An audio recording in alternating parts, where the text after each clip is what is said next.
ఇరాన్తో వ్యాపారం చేసే దేశాలపై 25% సుంకాలు విధిస్తూ అమెరికా తీసుకున్న నిర్ణయం భారత్పై ప్రతికూల ప్రభావం చూపే అవకాశం ఉంది. ఇరాన్కు ఉన్న అతిపెద్ద 5 భాగస్వామ్య దేశాల్లో భారత్ ఒకటి కావడంతో అమెరికా సుంకాలు భారత్కు వర్తించే అవకాశం ఉంది. ఇప్పటికే 50% సుంకాలు భారత్ చెల్లిస్తుండగా యుఎస్ తాజా నిర్ణయంతో అవి 75%కి పెరుగుతాయి.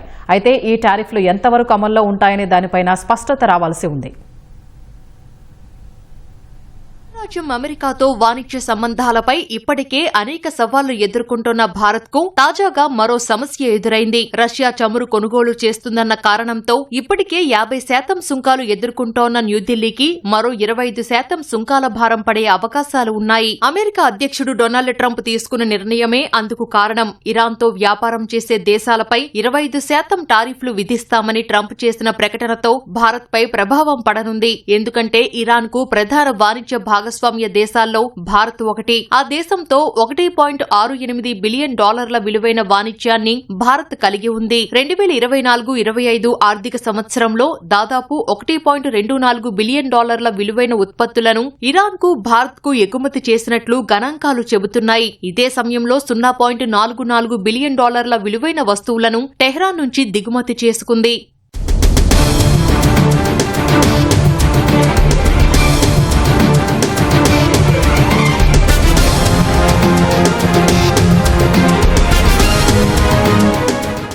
ఇరాన్ కు ప్రధానంగా బియ్యం, తేయాకు, చక్కెర, ఫార్మా, ఆర్గానిక్ రసాయనాలు వంటివి భారత్ ఎగుమతి చేస్తోంది. వీటిలో అత్యధికంగా సేంద్రియ రసాయనాల ఎగుమతుల విలువ $512.92 మిలియన్ ఉంది. పెట్రోలియం ఉత్పత్తులు, ప్లాస్టిక్, పండ్లు, నట్స్ వంటి వాటిని ఇరాన్ నుంచి దిగుమతి చేసుకుంటోంది. అమెరికా నిర్ణయం వాణిజ్యపరంగానే గాక దేశ వ్యూహాత్మక ప్రయోజనాలపైన ప్రతికూల ప్రభావం చూపే అవకాశముంది. భారత్, ఇరాన్ల మధ్య అనేక సంవత్సరాలుగా సత్సంబంధాలు ఉన్నాయి. ఇరు దేశాల మధ్య ఉన్నత స్థాయి పర్యటనలు, కనెక్టివిటీ సహకారం, సాంస్కృతిక సంబంధాలు ఉన్నాయి. ఇప్పుడు టెహ్రాన్ తో వాణిజ్యం తగ్గించుకుంటే అది వీటిపైన ప్రభావం చూపుతుంది. ప్రధానంగా భారత ప్రాంతీయ అనుసంధాన ప్రణాళికలు, సరఫరా గొలుసుకు అత్యంత కీలకమైన ఇరాన్ తో కలిసి చేపడుతున్న చాబహార్ పోర్టు ప్రాజెక్టుపై ప్రభావం చూపుతుందని ఆర్థిక నిపుణులు ఆందోళన వ్యక్తం చేస్తున్నారు. గతంలో అమెరికా ఇరాన్ పై ఆంక్షలు విధించిన సమయంలో ఈ పోర్టుకు కొన్ని మినహాయింపులు కల్పించింది. ఇప్పుడు తాజా టారిఫ్ల ప్రకటనతో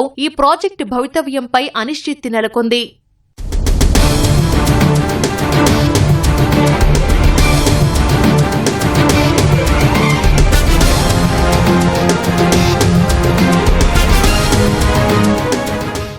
ట్రంప్ నిర్ణయం అమెరికా, భారత్ వాణిజ్యంపైన ప్రభావం చూపనుంది. ఇప్పటికే వాణిజ్య ఒప్పందం కోసం గత కొద్ది నెలలుగా ఇరు దేశాల మధ్య చర్చలు జరుగుతున్నాయి. ట్రంప్ ప్రకటనతో ఈ వాణిజ్య ఒప్పందంపై మరోసారి సందిగ్ధత నెలకొంది. అంతేకాదు, ఇరాన్తో వాణిజ్య సంబంధాలు కొనసాగితే భారత్ ఉత్పత్తులపై అమెరికా సుంకాలు 75%కి పెరుగుతాయి. అది మన దేశంలోని పలు రంగాలపై తీవ్ర ప్రభావం చూపే అవకాశముంది. అయితే ట్రంప్ తాజాగా ప్రకటించిన టారిఫ్లు ఎంతవరకు అమల్లో ఉంటాయనే దానిపైన స్పష్టత లేదు. ప్రపంచ దేశాలపై ట్రంప్ విధిస్తున్న టారిఫ్లకు చట్టబద్ధత ఉందా లేదా అన్న దానిపై అమెరికాలోని సుప్రీంకోర్టు విచారించాల్సి ఉంది. ఈ తీర్పు వస్తే వీటిపై ఒక స్పష్టత వస్తుంది.